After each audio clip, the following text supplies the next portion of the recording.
ngayon sa araw na ito ay magtatanim po ng luya. Ito po yung mga materials na itatanim ko. At saka, ito naman yung tool na gagamitin ko sa pagtatanim. Ang tawag sa amin dito ay guna. Paki-comment din sa mga Tagalog dyan kung anong tawag nito sa Tagalog. Hindi ko po alam kung ang tawag nito sa Tagalog. Tara, samahan niyo po ako. Magtatanim na po tayo. At ipapakita ko sa inyo kung paano siya itanim, anong mga strategies pagtatanim sa kanya. Samahan niyo po ako. Nandito na po tayo sa lugar na pagtataniman po ng luya.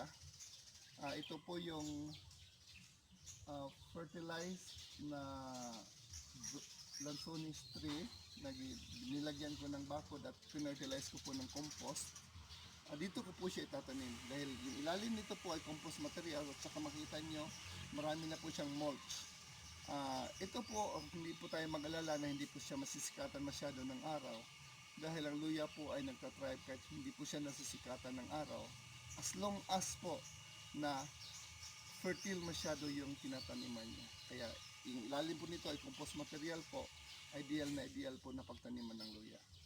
Kaya tatanim ko na po ito.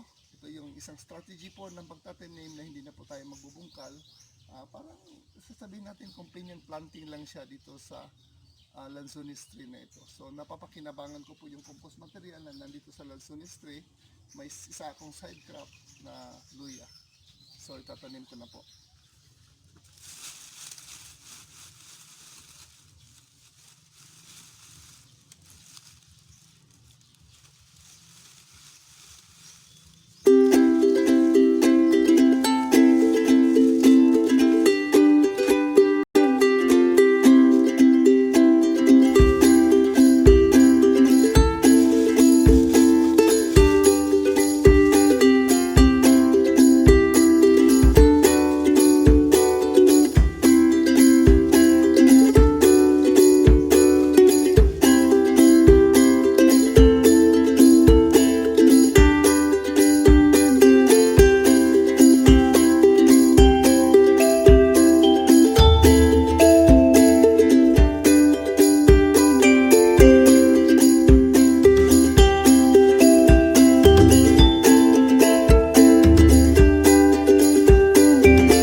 Tatanim na po siya sa kanto.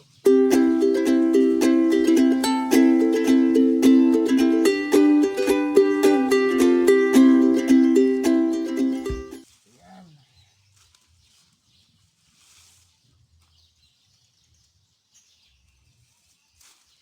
So, tapos ko na po itanim yung mga luya.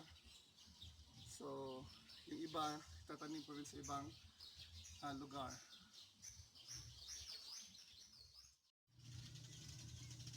Ito po yung isang location na pagtataniman ko ng mga luya. Kung makita nyo po, hindi nyo pa yata nakita ito sa video, but ito yung isang tree na pinertilize ko po ng compost. Ito po yung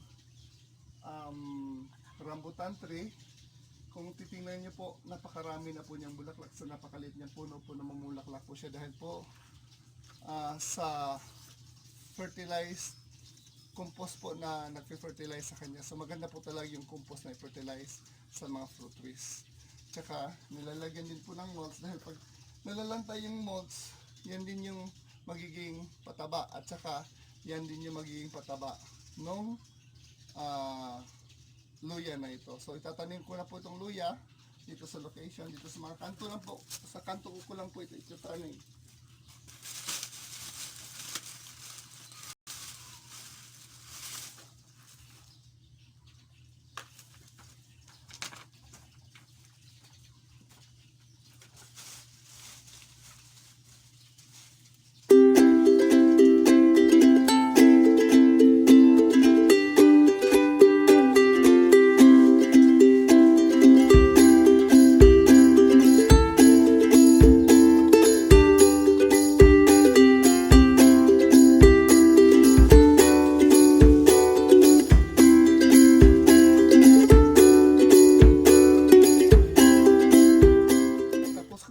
itanim yung mga luya. So antayin na lang po natin yung pag-grow niya. I-update ko po kayo kung ano po magiging kalalabasan. So huwag po kayo mag-alala, tulad ng sinabi ko kanina, yung mga luya po nagtatry po kahit konting-konti lang po yung sunlight. So yun lang po, at magandang araw po sa ating lahat.